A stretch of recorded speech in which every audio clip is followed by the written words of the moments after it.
For at forklare differentialkoefficienten og tangenten vil jeg lige komme med et eksempel.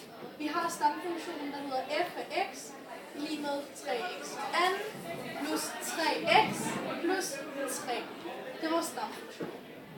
Og nu vil jeg differentiere, og det vil jeg bruge ved hjælp af denne formel. N minus 1. N gange x minus opløftet i n minus 1. Og den tager vi lige bid for bid. Så vi starter med at differentiere 3x i anden. Det giver differentieret, vi tager 2 med og minus 1. Det giver 6x. Så har vi den næste, den hedder 3x. Så pæn 3x. Og den giver, fordi at x er i første, så giver den 3. Og så siger vi minus 1, så giver det 0. Det vil sige, at x i 0, det er 1. Så vi har 3 gange 1, lige med 3. Det er det næste. Så har vi det sidste, som er 3. Og den hedder i princippet 3 gange x i 0. Og så ganger vi 0 ned, og så giver det 0. Så det vil sige, at det vi har tilbage, det er 6x plus 3. Så det er vores afledede funktion. En tangent, det her er faktisk formlen for en tangent. Lad os nu for eksempel tegne den her. Den ser den ser sådan her ud, cirka. Og en tangent, det er for eksempel, at vi finder et punkt her, og vi vil gerne se, hvor meget den stiger, og vi ved, at den stiger, den går opad. Så vi vil gerne se, hvor meget. Så vi tegner en tangent, og så bruger vi den her formel, og lad os sige, at det her hedder 5.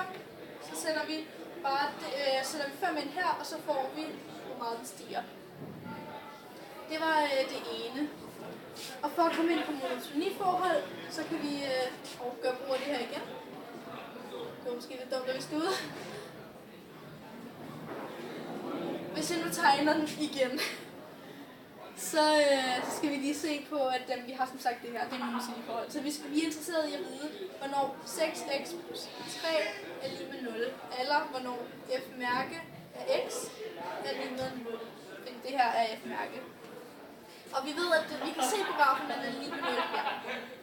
Men lad os nu sige, at vi ikke vidste det. Så lad os nu sige, at vi ikke kendte til den her gang. Vi skal jo bare isolere, og vi ved 6x, så tager vi 3 over på den anden side, så hedder det minus 3. Og vi ved, at det er minus 1,5. Den her er tegnet forkert, men det er ligegyldigt. Vi ved, at den er 0 i minus 1,5, så den er egentlig 0 herover, men det er lige meget.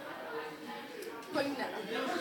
Og så kigger vi også på, at vi kan se, at den her, meget grimt, her stiger den, og herover der falder den. Og vi ved, at den gør det i 0,5. Så vi optegner lige monotoniforholdene. Minus 1,5.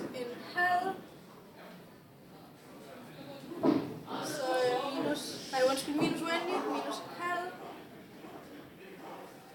Der er f-mærke lige med.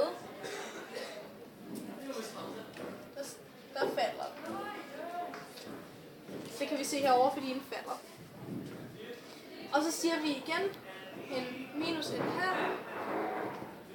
til plus uendelig, fordi der ikke er flere nulpunkter. Der er f-mærke positiv.